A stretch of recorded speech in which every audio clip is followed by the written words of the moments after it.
नमस्कार. तर बघूयात सोयाबीन मार्केटचे बाजारभाव. सध्या सोयाबीनला काय मार्केट आहे डिटेलमध्ये बघूयात. रातामध्ये जास्तीत जास्त 4,352 रुपये प्रति क्विंटल सोयाबीन मार्केटचे बाजारभाव या ठिकाणी आपल्याला पाहायला मिळत आहे. या ठिकाणी 18 क्विंटलची आवक आलेली होती.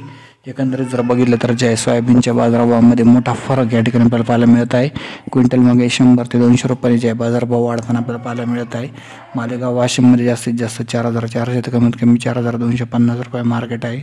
या ठिकाणी बाजारभावामध्ये जे आपल्याला थोडी तेजी पाहायला मिळत आहे, पण मार्केट अजूनसुद्धा वाढले पाहिजे. यानंतर जर बघितलं तर जे कारंजामध्ये जास्तीत जास्त 4,455 रुपये प्रति क्विंटल मार्केटचे बाजारभाव जे पाहायला मिळत आहे.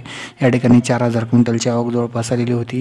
या ठिकाणी हे सुद्धा सर्वांनी लक्षात घ्यायला हवे की बाजारभावामध्ये जे आहे कमी जादा प्रमाणात जे आहे आपल्याला संतुलन पाहायला मिळत आहे. बाजारभाव आणखीन वाढण्याची गरज या ठिकाणी आहे. संगमनेरमध्ये जास्तीत जास्त 4,270 रुपये प्रति क्विंटल मार्केटचे बाजारभाव जे आपल्याला पाहायला मिळत आहे. धन्यवाद व्हिडिओ बघितल्याबद्दल. सर्वांचे पुन्हा एकदा सहर्ष धन्यवाद.